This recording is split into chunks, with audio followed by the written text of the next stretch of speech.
Vamos a meditar en la palabra del Señor, vamos a leer el Salmo y después vamos a ver qué el Señor tiene para nosotros esta mañana. Amén. Padre, te damos gracias por este tiempo de adoración que hemos tenido hasta ahora y seguimos en adoración, Señor, porque en estos momentos queremos, Señor, deseamos, te pedimos, te suplicamos que nos ayudes a estar atentos y nuestros corazones inclinados a lo que tu Santo Espíritu nos quiere comunicar a través de este salmo. Señora, es tanto lo que tú has colocado aquí, son tantas verdades interlazadas en estas palabras que tú nos has traído a través de este salmo. Y lo que podamos ver, Señor, te pido que tú lo afirmes en nuestro corazón y nos acerques más a ti. Nos ayudes a amar más a nuestro Señor Jesucristo, que es el buen pastor. Para gloria de su nombre, para honra y gloria de tu nombre, para que podamos nosotros reflejar esa gloria, te pedimos estas cosas. Amén. Entonces el Salmo 23, como siempre leemos de la Reina Valera 60, dice: Jehová es mi pastor, nada me faltará. En lugares de delicados pastos me hará descansar. Junto a aguas de reposo me pastoreará, confortará mi alma. Me guiará por sendas de justicia por amor de su nombre. Aunque ande en valle de sombra de muerte, no temeré mal alguno, porque tú estarás conmigo. Tu vara y tu cayado me infundirán aliento.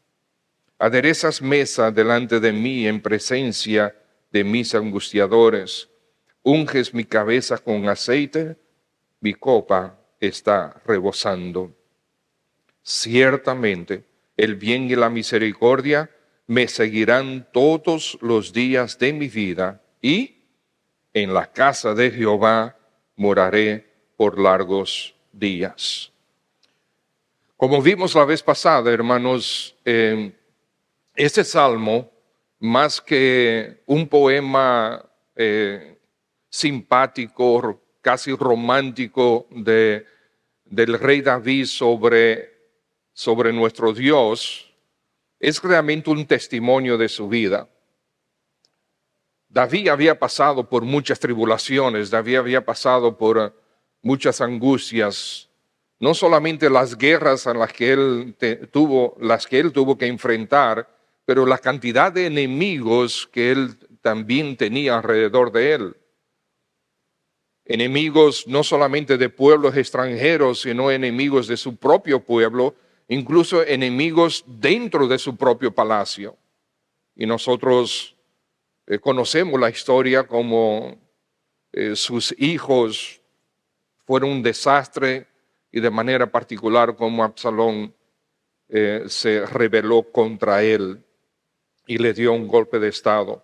Algunos comentaristas entienden que este salmo fue escrito durante ese tiempo de Absalón, que Absalón fue rebelde contra él y le dio un golpe de estado.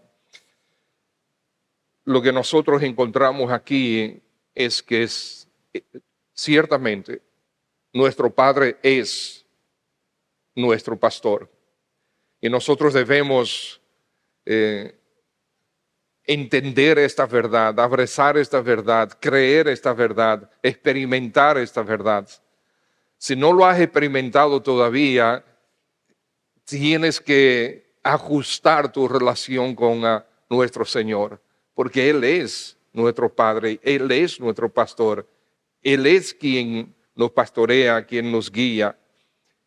Y lo que vamos a ver aquí son tres sencillas verdades. Nosotros comenzamos a ver esto la semana pasada o la vez pasada. ¿Quién es el gran pastor de las ovejas? ¿Qué hace el gran pastor de las ovejas y cómo es el gran pastor de las ovejas? Lo quiero poner de esta manera sencilla. Y la vez pasada hicimos mucho énfasis, mucho hincapié en quién es aquel que me pastorea. Pero normalmente al leer este versículo inmediatamente vamos al punto de que me pastorea y estamos contentos de que Jehová me pastorea. Pero ¿quién es el que tiene el poder, la sabiduría, la determinación para realmente pastorear nuestras vidas en cada detalle de ellas? Y nosotros vimos un poco de quién es el Señor. Y hoy vamos a ver otro poco. ¿Quién es? Cuando David dice, Jehová es mi pastor, él está hablando del nombre de Jehová, Yahweh. ¿Ok? Él no puso aquí Adonai, el Señor, sino él decidió utilizar el nombre del Señor, el nombre de Dios, para decir, ese es mi pastor. Aquel que se manifestó a Moisés, aquel que dijo, yo soy el que soy, ese es mi pastor. Ese es el rey de Israel, ese es el creador del universo, el sustentador del universo. Ese es el que me pastorea. Pero nosotros conocemos bien que el Jehová del Antiguo Testamento es el Señor Jesucristo. Y el Señor Jesucristo en Juan capítulo 10, versículo 11 dice que Él es el buen pastor y el buen pastor su vida da por las ovejas. Y lo repite en el versículo 14 del mismo capítulo 10. Y ahí en esa porción Él habla de cómo Él es el buen pastor, de cómo Él mismo, el Señor Jesús, es nuestro pastor. Ahora es algo interesante, David aquí ve al Señor como mi pastor, dice él. Él es mi pastor. Este asunto es personal. Y la vez pasada nosotros vimos que era el testimonio de David, porque a través de todo el Salmo se ve esa relación de dependencia del Señor. Cuando él dice, Jehová es mi pastor, nada me faltará. Delicados pastos me hará descansar, me pastoreará, confortará mi alma, me guiará, etc. Y así a través de todo el Salmo, él da ese testimonio. Pero quiero enfatizar aquí la relación personal que David tiene con el Señor y el Señor con él. Es mi pastor, dice. Pero sin embargo, cuando se dice que Jehová es mi pastor, la decisión es de él. Él es el que decide ser mi pastor. Fue su iniciativa. La oveja no escoge el pastor, es el pastor que escoge la oveja. Y nosotros vemos eso en las Escrituras, como el Señor desde antes de la creación del mundo, desde antes de la fundación del mundo, ¿dónde tú estabas? Tú existías, ¿sí? En la mente y corazón de nuestro Dios. Él te escogió. Él fue el que decidió desde aquel momento que tú serías su oveja. ¿No es eso maravilloso? Eso es absolutamente fantástico. O sea que, y por eso es que nosotros entendemos que nuestra salvación en nuestras vidas es por gracia. Porque nosotros ni siquiera existíamos. Y el Señor determinó que seríamos sus ovejas. Eso es gracia. Por eso no depende de nosotros. Nunca ha dependido de nosotros. Jamás dependerá de nosotros. Ni la salvación, obtener la salvación, ni siquiera mantener la salvación. Ni esta vida ni la eterna. Todo es por gracia de parte de Dios hacia nosotros. Fue su iniciativa. El gran pastor fue quien eligió a sus ovejas. Si eso no te trae consuelo, bueno, revísate. Porque eso es absolutamente fantástico, ¿verdad? Mi pastor. Es una relación personal, porque Dios es Dios personal. Él no es como los dioses del mundo, como los dioses de las religiones, que ya sean por estatuillas o por fotos o por falsos conceptos. Como bien dice las Escrituras, tienen ojos y no ven, tienen oídos y no oyen, tienen manos y no tocan, tienen pies y no caminan. De un pedazo de madera, ellos sacan un pedazo para hacer un ídolo y con el otro pedazo lo cortan en pedazos más pequeños para hacer una fogata del mismo tronco. O sea, La verdad es que nosotros, sin el Espíritu de Dios, somos muy necios. ¿Cómo es posible que nosotros antes de venir a Cristo creíamos en muchas de estas cosas o no creíamos en nada, que quizás no sé si es peor? Pero con nuestro Dios dándonos luz podemos ver que Él es un Dios personal. Él es el verdadero, Él es el que vive. Los otros son solamente inventos de los hombres. Pero nuestro Dios es el creador de los cielos y la tierra y Él es Dios personal. Él es mi pastor. ¿Usted puede decir eso? Jehová es mi pastor. Él es aquel Dios que se paseaba con Adán y Eva al aire del día. Entonces, yo quisiera buscar una ventana y mirar hacia el pasado y poder observar eso.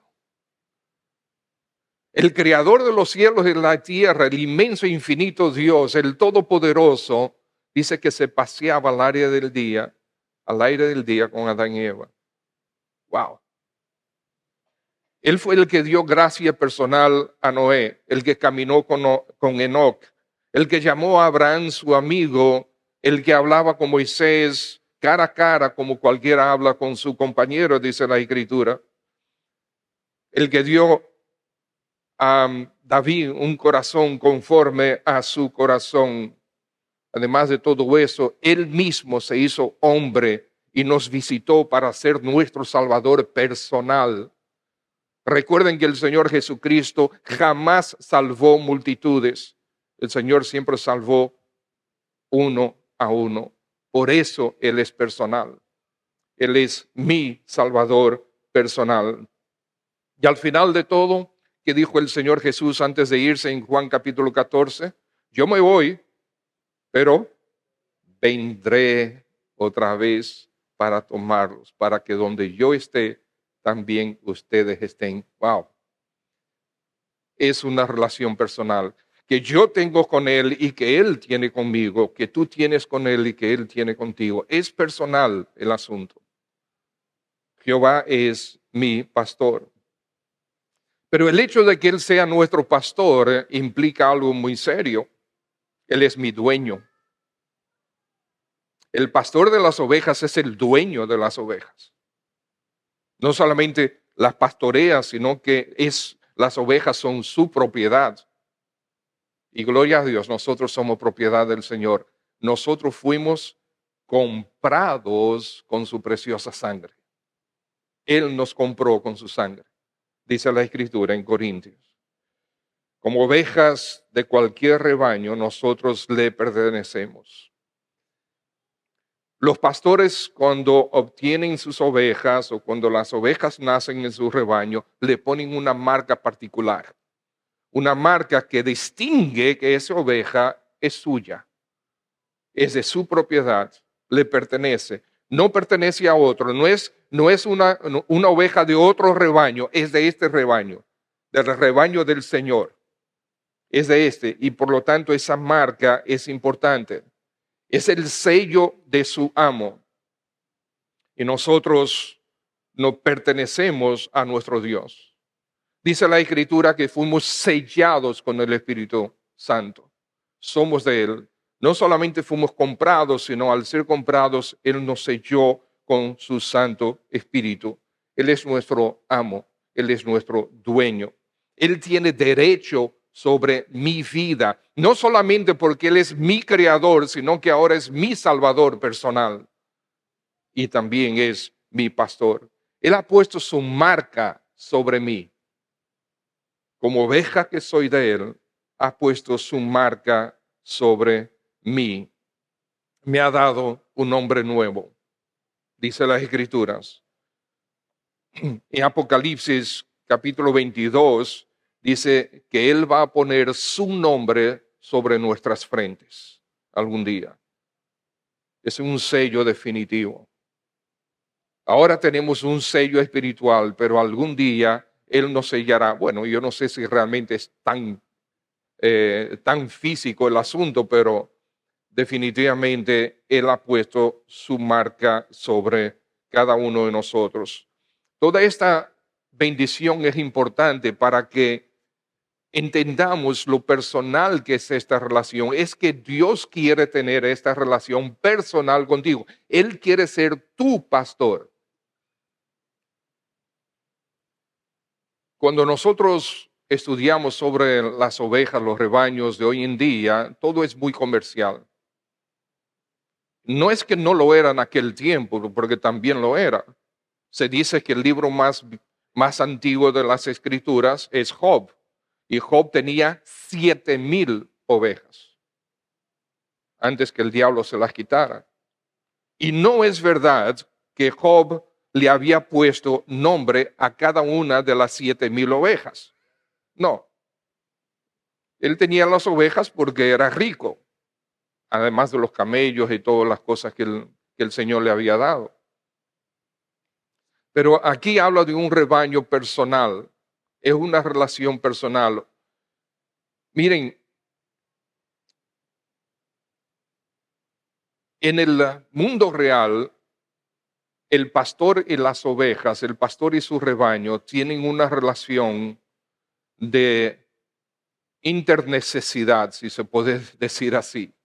Se necesitan mutuamente. Las ovejas necesitan del pastor, pero el pastor también necesita de las ovejas, por eso las tiene.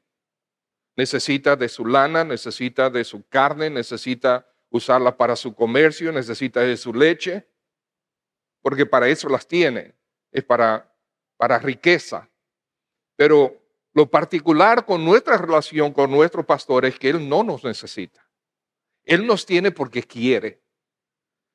Él quiere mantener esa relación con nosotros. Él te quiere a ti como su oveja, no porque te necesita. Tú necesitas de Él, yo necesito de Él, pero Él no de nosotros. Y esa relación personal es iniciativa de Él. Es la que Él quiere tener contigo y conmigo. Por lo tanto, siendo yo su oveja, siendo yo su propiedad, siendo yo de Él, siendo Él mi amo y mi dueño, siendo Él el buen pastor, yo decido someterme a Él.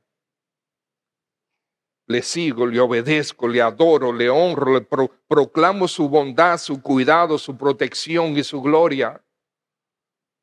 Porque esta relación personal no puede quedarse conmigo nada más. El Señor quiere que nosotros la vivamos en público para que otros también puedan conocer a este maravilloso pastor que nosotros tenemos. Veamos pues que no solo quién es el gran pastor de las ovejas, sino qué hace este pastor, el gran pastor de las ovejas. Jehová es mi pastor, nada me faltará. Y hablamos también abundantemente la vez pasada sobre eso, sobre nada me faltará. Pero el gran pastor pastorea las ovejas, las atiende, las protege, las cuida, las sana cuando están enfermas, asegura buen alimento y suficiente agua limpia para las ovejas. Pero el gran pastor nos hace descansar, dice el Salmo, en lugares junto a aguas, en lugares de delicados pastos me hará descansar. Junto a aguas de reposo me pastoreará. Normalmente las ovejas no se acuestan. Si tú ves un rebaño de ovejas, están paradas comiendo todo el día. Pero es posible ver una que otra oveja y a veces un grupito de ovejas que se acuestan y están descansando. Pero hay 4 condiciones que se tienen que dar. 4 condiciones simultáneas que se tienen que dar para que las ovejas se acuesten a descansar. La primera es que estén satisfechas, que tienen abundancia de pasto. Han comido y están satisfechos. Esa es la primera. La segunda es que se sienten protegidas. No sienten peligro, no presienten que hay peligro alrededor de ellas y por lo tanto pueden descansar. En su libro, que se llama A Shepherd Looks at Psalm 23, un pastor mira al Salmo 23, A.W. Keller agrega 2 razones más. La tercera es que están libres de parásitos, insectos y enfermedades. Eso es importante. Y el cuidado del pastor es lo que se asegura de que las ovejas estén libres de insectos, de parásitos, de enfermedades. Y por último, no haya pleitos entre ellas mismas. Y eso es interesante. Porque él dice que cuando él tenía su rebaño, de vez en cuando surgía una borrega que era la bullying de todo el rebaño. Y le hacía bullying a los demás. Y no dejaba a los demás tranquilos. Y entonces desajustaba la tranquilidad de las demás ovejas. Y se encontraba alguna desprevenida, iba y arremetía contra ella. Sencillamente porque sí. Porque no quería que estuvieran caminando por aquí, no quería que estuvieran comiendo por allá. Ella quería ser dueña, adueñarse de absolutamente todo. Ella es la que manda. ¿Okay? Y cuando es así, todo el rebaño se desequilibra. Nosotros, en el rebaño del Señor, en la iglesia local, deberíamos nosotros estar también, obtener esta oportunidad, esta bendición de encontrar descanso en la iglesia local, en esta comunidad, que el amor mutuo los unos a los otros, el cuidado los unos para con los otros, deberíamos encontrar también ese descanso. Buen alimento para nuestras almas. Siempre se ha predicado desde hace 44 años palabra de Dios desde este púlpito. Se ha enseñado en las escuelas dominicales, en los estudios bíblicos, buena palabra de Dios. Buen alimento. Protección. Al predicar la verdad, nosotros hemos sido protegidos de la mentira. Al predicar la verdad, al poder identificar cuál es la verdad, podemos descartar lo que no es la verdad. Nuestra iglesia ha sido protegida de falsas doctrinas en la gracia de nuestro Dios. Pero también cuando hay hermanos que por alguna razón u otra nosotros nos hemos debilitado espiritualmente, nos hemos enfermado, por así decir, los hermanos salen al rescate, a cuidar de esa oveja, a rescatarla, a traerla de nuevo al Señor, a darle firmeza, a darle nutrición bíblica. Qué bendición que así ha sucedido a través de los años.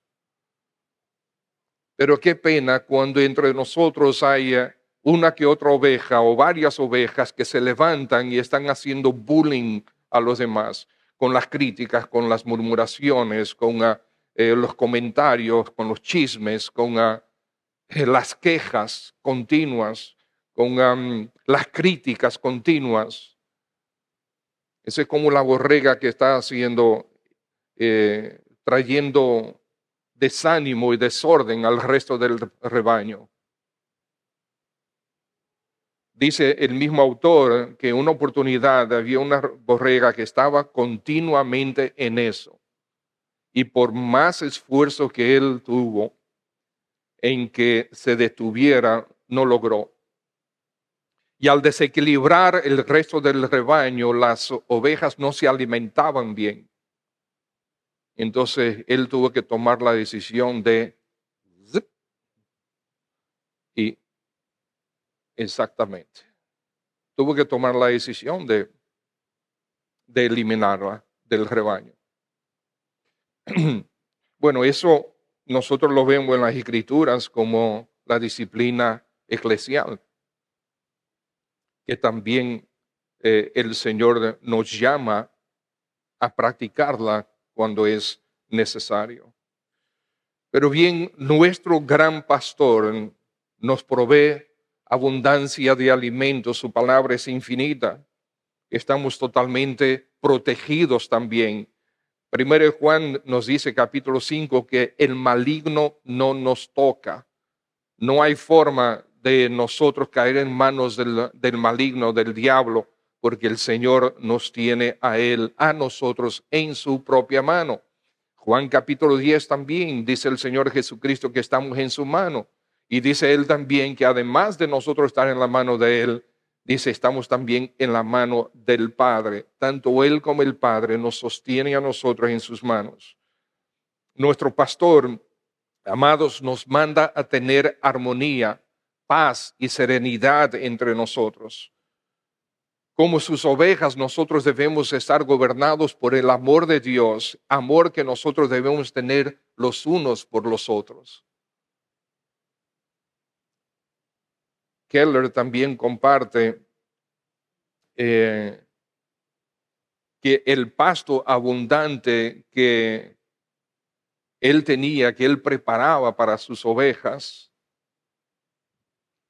de vez en cuando surgía alguna oveja que quería salirse de su entorno y cruzar donde el vecino. Cuando el pasto de él era más verde, más abundante, de mejor calidad que la del vecino. Pero siempre había una que otra oveja que, como nosotros decimos, que la grama del vecino del frente siempre está más verde que la mía, que la de nuestra casa, cuando no necesariamente es verdad. Y esa oveja, queriendo cruzar al otro lado para la hierba, la grama del vecino, que estaba amarillenta, pero él quería y forzaba y se metía. Y muchas veces al hacer eso se lastimaba. Y espiritualmente también encontramos una aplicación ahí. El Señor nos tiene abundancia de alimento. En cada iglesia local, las ovejas, está esta idea hoy en día que las ovejas no pertenecen a ninguna iglesia, que los creyentes no pertenecen a ninguna iglesia específica. Eso no es verdad. Eso es completamente antibíblico. El Señor fue que creó la iglesia local y lo hemos dicho, lo hemos enseñado, lo hemos repetido y lo diré una vez más. ¿Usted recuerda Apocalipsis 2 y 3? ¿De qué se trata Apocalipsis 2 y 3?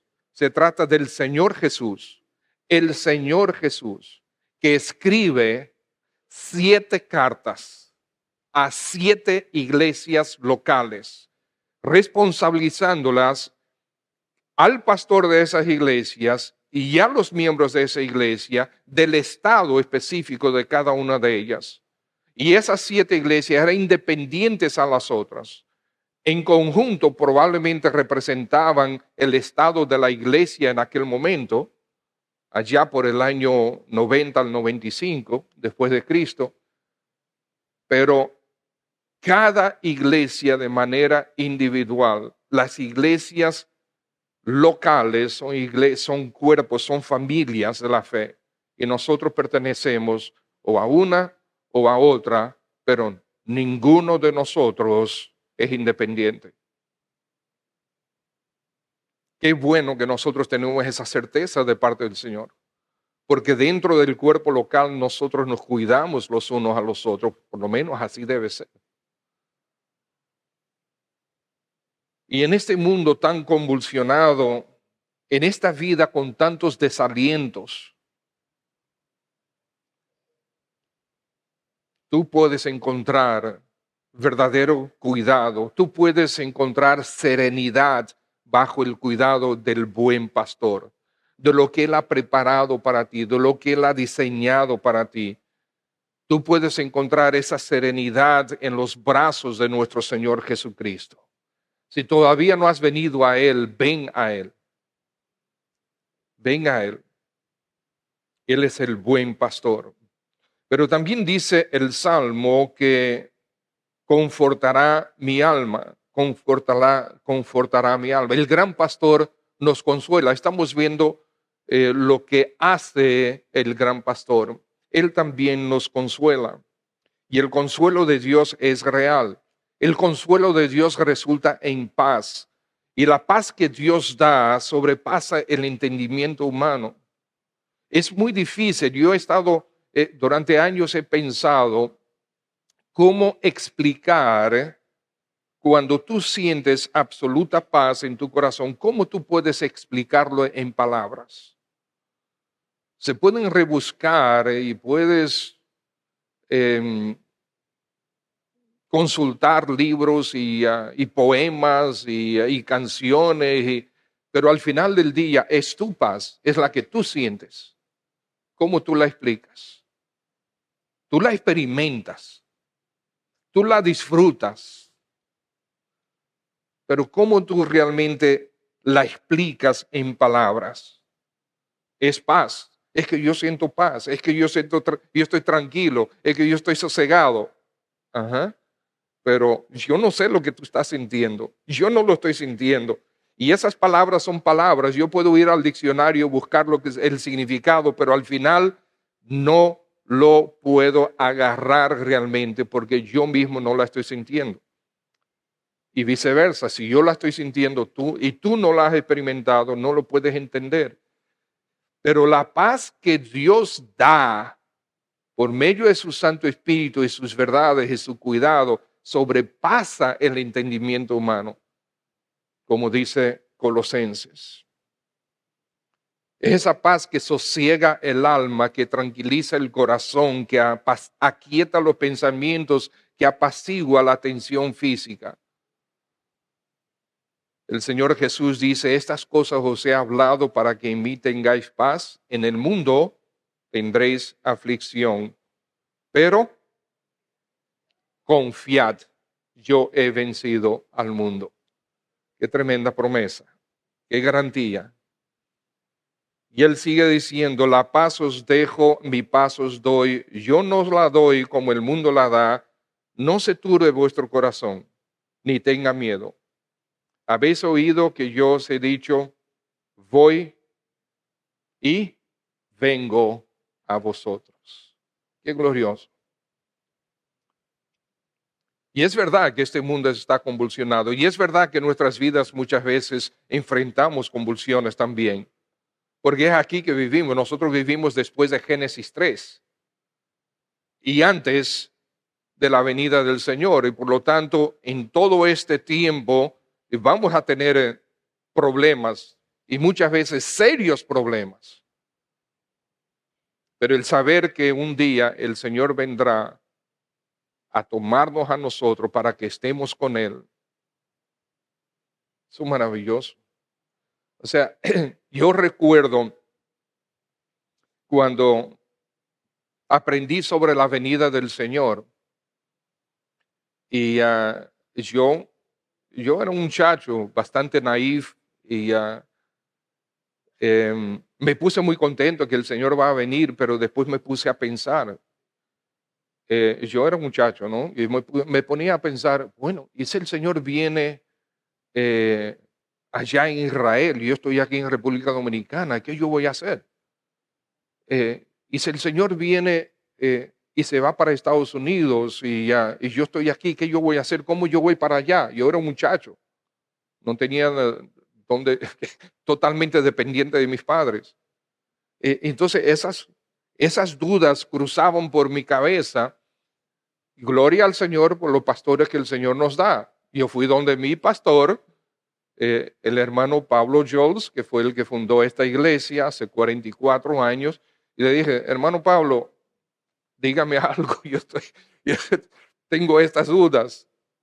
Y él me llevó a la verdad, me llevó a las escrituras. no voy a tener que hacer nada. Él va a venir por mí. Donde quiera que tú estés, Elon Musk quiere poblar a Marte. Si algún día tú estás en Marte y el Señor viene, te va a recoger allá en Marte. Donde quiera que tú estés, el Señor te va a recoger. El Señor te va a buscar donde quiera que estés para que estés con Él para siempre.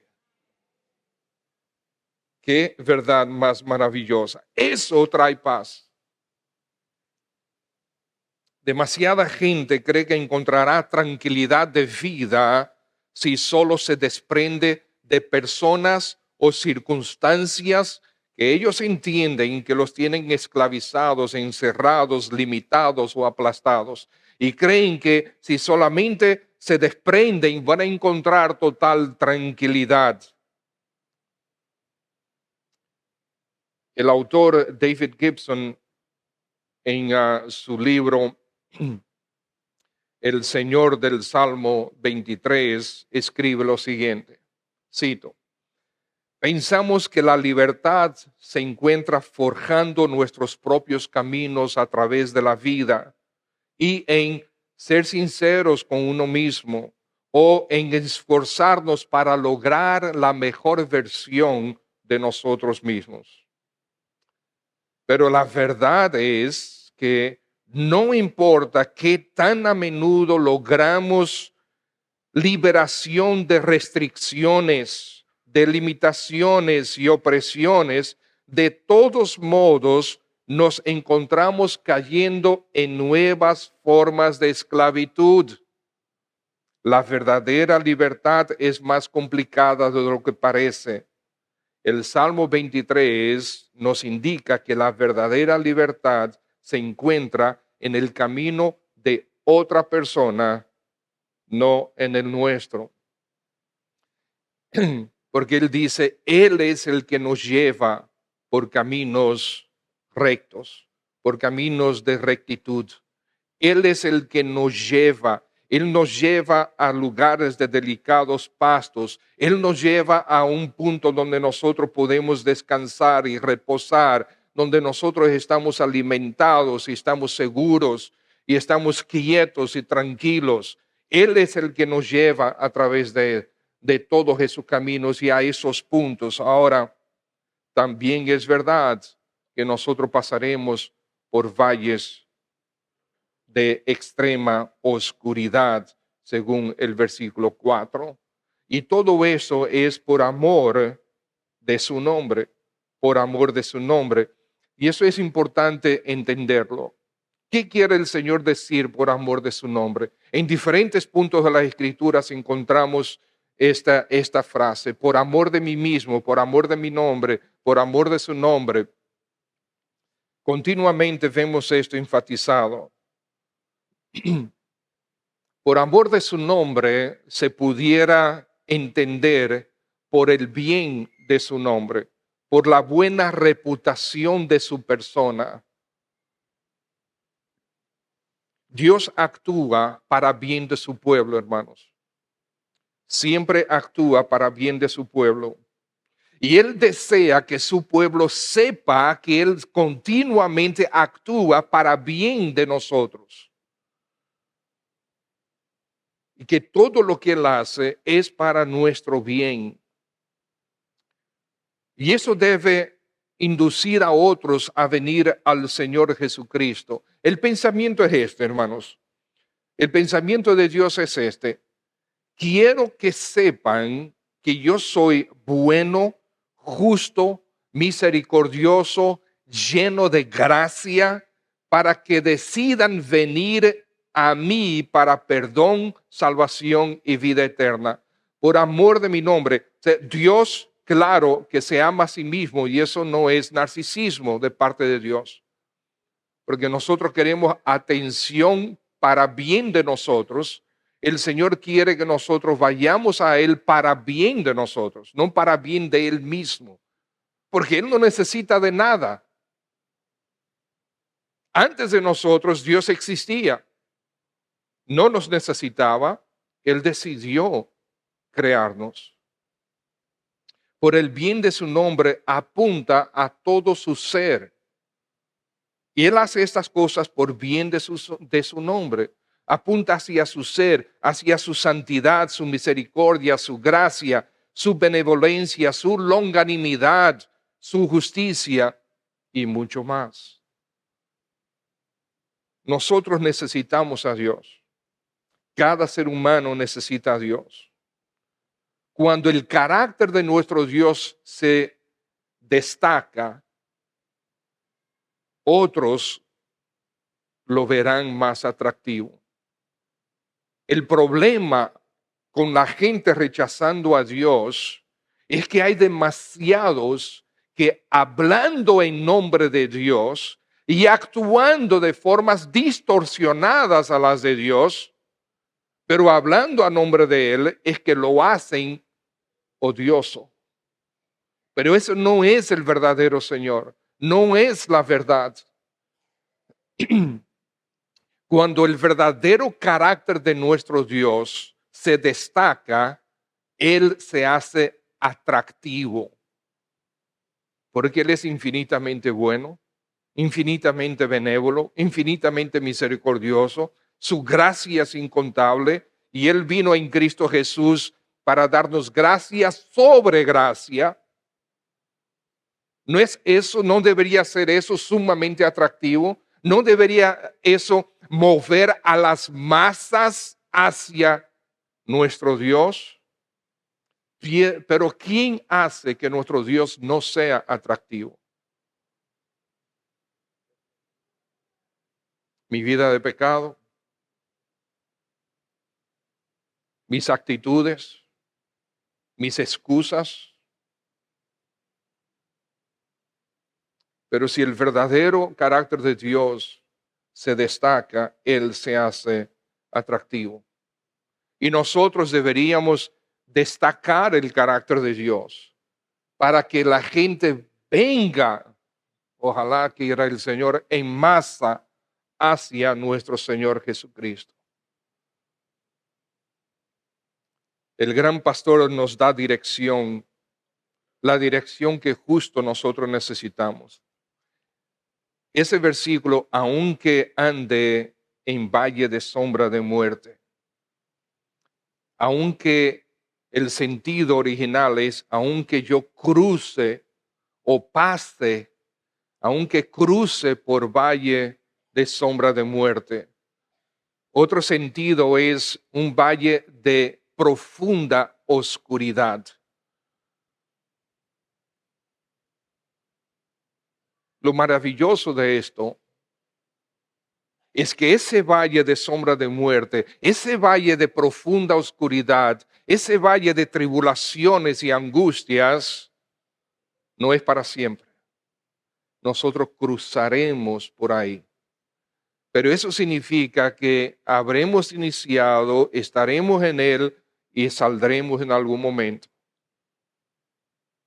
Como siempre le hemos dicho, esa es nuestra vida. O estamos en una prueba, o saliendo de una prueba, o entrando en una prueba.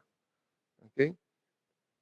Algunas son más difíciles que otras, pero aunque yo esté cruzando por ese valle de profunda oscuridad, ¿qué dice el versículo? No temeré mal alguno, ¿por qué? Porque tú estarás conmigo. Tú estarás conmigo. Él estará conmigo cuando me lleva a lugares de delicados pastos, cuando Él me lleva por sendas de justicia y cuando Él me lleva por valles de profunda oscuridad también, valles de sombra de muerte, pero siempre dados de la mano del Señor. ¿Ustedes recuerdan al Señor Jesús cuando se apareció en medio de la tormenta? Y los discípulos, ¡ay, un fantasma! Y cuando se dieron cuenta que era el Señor, claro, Pedro inmediatamente es el primero en brincar y dice, Señor, dime que vaya a ti. Ven. Y él arrancó a caminar sobre el agua. Pero nosotros somos tan necios como Pedro es. O sea, que no se crean que Pedro es el único, no. Pero él, con el Señor frente a frente a él, comenzó a mirar la tormenta y se hundió. ¿Qué hizo el Señor? Le tendió la mano y lo llevó de nuevo hacia la barca.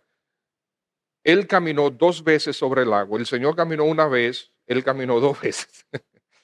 Y solamente después de estar de nuevo dentro del arca es que el Señor calmó la tempestad. Pero durante la tempestad, nosotros tendemos a mirar las circunstancias, a mirar la tempestad en vez de mirar a nuestro pastor. En otra oportunidad, en otra tempestad, estaba en medio del mar de Galilea, donde las tormentas son bastante fuertes. Dice que las olas cubrían la barca. Los discípulos estaban que ya no sabían qué hacer. La barca estaba en peligro según ellos y el Señor estaba durmiendo. Durmiendo. ¿Cómo es posible que un hombre, porque el Señor cuando estaba aquí era 100% hombre, todavía lo es, es teología básica, ¿verdad? Él es 100% hombre, 100% Dios. Un hombre durante tal tormenta, tal tempestad, donde las olas estaban batiendo contra la barca, él estuviera durmiendo. ¿Cómo es posible eso? Bueno, físicamente él tenía que estar exhausto, pero por otro lado, totalmente confiado. Justamente lo contrario a los discípulos. Ahora, ese mismo Señor Jesús, totalmente confiado, porque Él controla las tempestades, Él puede decidir cuando la tempestad se termine ahí mismo, sea la paz, como cantamos en el himno. Ese mismo Señor vino a morar en ti. Ese mismo Señor que dice, mi paz os doy, mi paz os dejo, ese mismo Señor vive en ti por medio de su Espíritu. Por lo tanto, ese que durmió a través de la tempestad, Él está en ti, recuerda. Él puede darte esa paz que tú necesitas.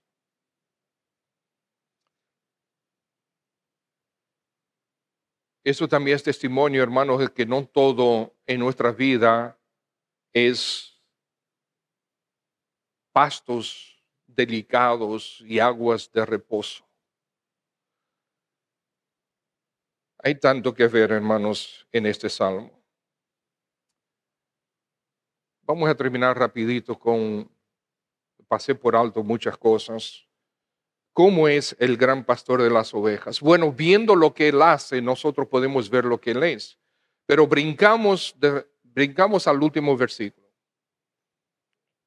Ciertamente el bien y la misericordia me guiarán todos los días. Ciertamente el bien y la misericordia. Donde quiera que tú vayas, el bien y la misericordia va contigo. ¿Por qué? Porque el Señor está contigo. El Espíritu de Dios mora en ti si tú eres ya hijo de Dios. Nosotros, amados hermanos, la gracia y la misericordia de Dios son quizás la base de todo lo demás. Claro, esto es movido por su amor. La bondad de Dios, la perfección de Dios en su bondad, el atractivo de Dios en su bondad,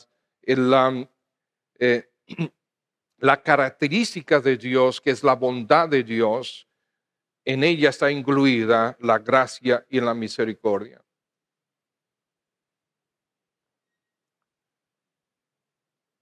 En el pasado habíamos enseñado que nosotros estamos en el periodo de la gracia de Dios. No, nosotros estamos en el periodo de la iglesia, porque la gracia de Dios ha sido eterna. Hace un rato nosotros hablamos de que la gracia de Dios se manifestó, Él eligiéndonos a nosotros desde antes de la fundación del mundo. O sea, antes que la historia humana comenzara, ya la gracia estaba presente. Y a través del Antiguo Testamento hubo gracia y sigue habiendo gracia hoy en día. Y qué bueno que tenemos el favor de Dios con nosotros y la misericordia de Dios con nosotros. En esta vida y hacia la vida eterna. Habiendo entendido la identidad pastoral de Dios y habiendo entendido su labor pastoral, David concluye que su esperanza eterna es segura. El bien y la misericordia, claro, implicado de Jehová, me seguirán todos los días de mi vida. ¿Y cuál es el final? Y en la casa de Jehová moraré por largos días, o sea, eternamente para siempre. Cuando ahí dice ciertamente el bien y la misericordia de Dios, ciertamente implica total certeza de parte de David. En la casa de Jehová. Nosotros decimos que este auditorio, cuando nosotros estamos reunidos como iglesia, no estamos reunidos en un tiempo de adoración, rindiendo un culto a nuestro Dios, nosotros decimos esta es la casa de Dios. Lo traspolamos, ¿verdad?, de parte del templo, del antiguo templo, o los templos del Antiguo Testamento. Y no veo nada malo con eso. La Escritura dice que la iglesia es la casa de Dios.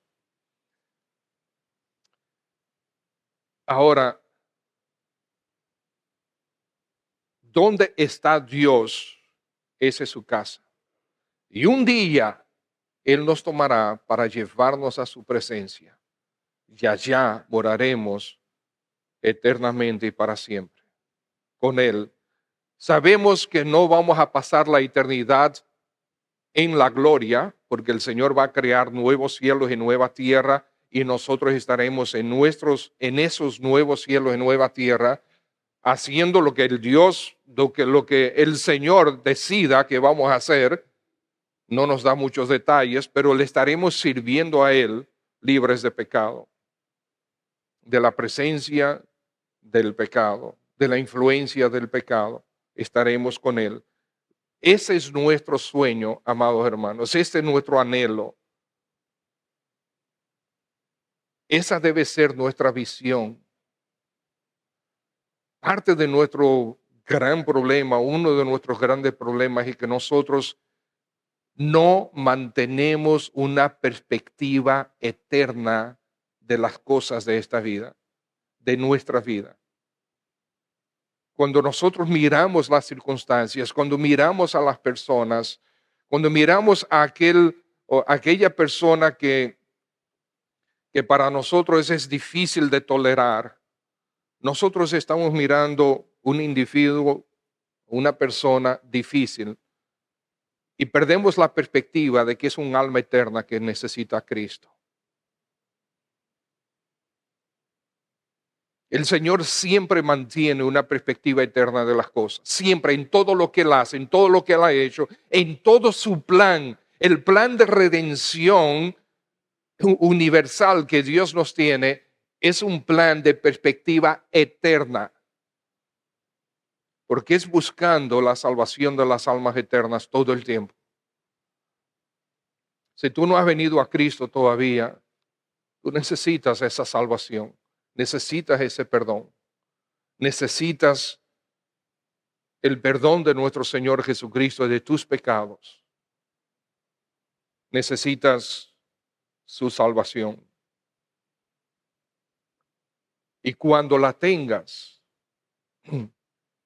cuando el Señor Jesucristo reine en tu corazón, tú vas a poder disfrutar de esta verdad de que Él es realmente tu pastor. Vas a experimentar esa mano tierna de tu pastor sobre tu vida. Y Él te va a cruzar y te va a llevar por lugares de delicados pastos, pero también va a estar contigo a través de los valles de sombra de muerte. Pero todo el tiempo tú estarás conmigo. Tú eres mi pastor. El pastor no abandona las ovejas.